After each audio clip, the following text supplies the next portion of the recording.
Dear friends, Sir Topham Hatt has just been having a disturbing time. He ordered one goods engine from Scotland and was surprised to receive two. They had both lost their numbers and no one knew which one was which. So he didn't know which engine to keep. The author. Hello, twins. More and more people traveled on the Sir Topham Hatt's railway. More and more ships came to the harbors. Everyone had to work very hard indeed. The trucks complained bitterly, but then trucks always do, and no one takes much notice. The coaches complained too.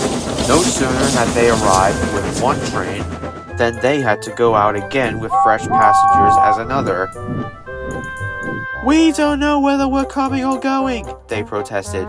"We feel quite distracted."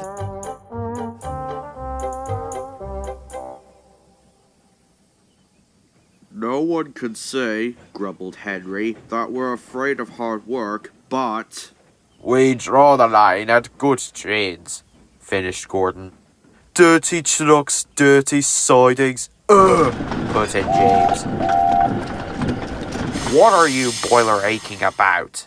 asked Duck. "I remember on the Great Western, that tin-pot railway. Tin-pot railway indeed! Let me tell you, Charlotte!" ordered a well-known voice. "Let me tell you that an engine for goods work will arrive from Scotland tomorrow." The news was received with acclamation. The next day, Sir Topham Hatt stared. "Did you say 2 engines, Inspector?" "Yes, sir." "Then send the other one back at once." "Certainly, sir. But which one?" Sir Topham Hatt stared again. "Engines have numbers, Inspector," he explained patiently. "We bought number 57644. Send the other one back at once." "Quite so, sir. But there is a difficulty." "What do you mean?" "The 2 engines are exactly alike, sir, and have no numbers. They say they lost them on the way." Sir Topham Hatt seized his hat. "We'll soon settle that nonsense," he said grimly. The 2 engines greeted him cheerfully. "I hear you lost your numbers," he said. "How did that happen?" "The moon is slightly slipping off, sir. You ken who it is," the engine spoke in chorus. "I know. Accidentally. On purpose." The twins looked pained. "Sir, you wouldn't be thinking we lost them on purpose." "I'm not sure," said Sir Topham Hatt. "Now then, which of you is 57644? "That, sir, is just what we canna mind." The fat controller looked at their solemn faces. He turned away. He seemed to have difficulty with his own. He swung round again. "What are your names?" "Donald and Douglas, sir." "Good," he said. "Now we're getting somewhere. Your controller can tell me which of you is which." "Och, you'll no get muckle help for him, sir." "Why?" "He doesna ken our names, sir." "How could he? We only given ourselves names when we lost their numbers." "One of you," said Sir Topham Hatt, "is playing truant.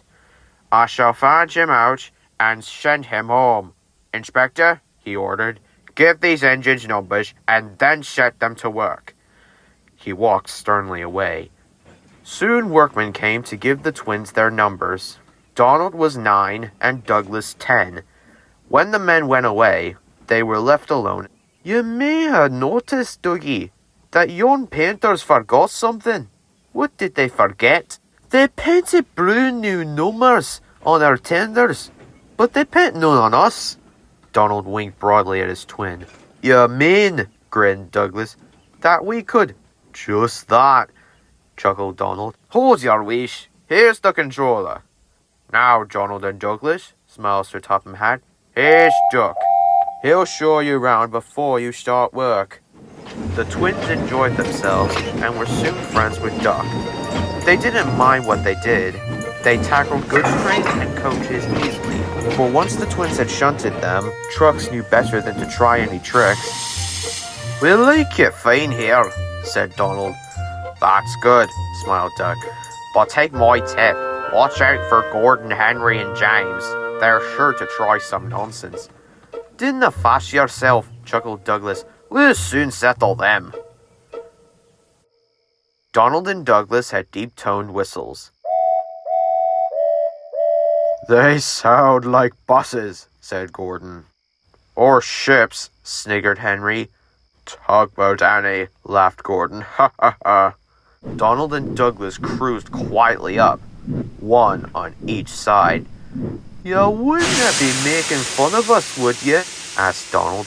Gordon and Henry jumped. They glanced nervously from side to side. No, said Gordon. No, certainly not, said Henry. That's fine, said Douglas. Now just mind the both of you, and keep it that way. That was the way Gordon and Henry kept it.